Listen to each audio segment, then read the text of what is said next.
Kisa Wandera, glad you could join us.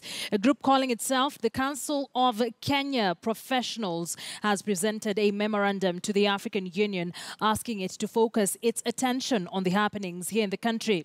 The council, led by former Member of Parliament Ababu Namwamba and former Senate Speaker Ekwe Thuro, wants the African Union to activate regional and international measures to safeguard the rights of Kenyans to vote in tomorrow's repeat election.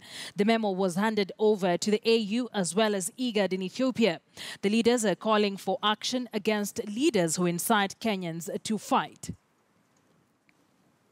Thank you so much. The purpose of this meeting is to bring IGAD and the African Union up to speed to understand intimately what is going on in Kenya 48 hours before we hold the fresh or repeat presidential election.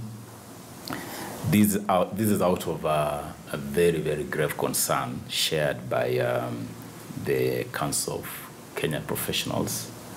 And the concern is that there are deliberate efforts, deliberate attempts by the opposition to undermine the democratic will of Kenyans by use of threats, by use of violence.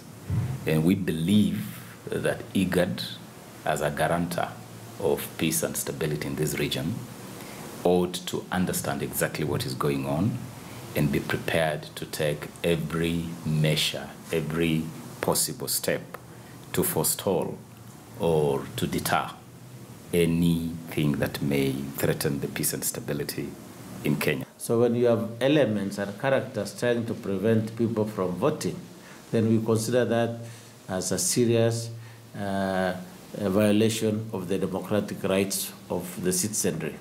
And so we just want to put our case very clearly that this is a situation that calls for international attention. We must not wait until the situation has deteriorated for us to start making interventions. As far as we see, the opposition went to the Supreme Court.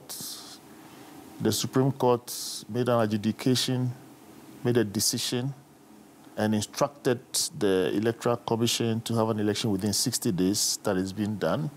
The Electoral Commission assures the whole world that all the procedures are up to scratch and they are ready to hold transparent elections. So I don't think anybody, no Kenyan should allow himself to be intimidated or frightened. I think Kenyans should go out in mass and vote peacefully and vote wisely, because it is in that vote that their sovereignty resides. It is that vote that is an expression of Kenyan sovereignty. And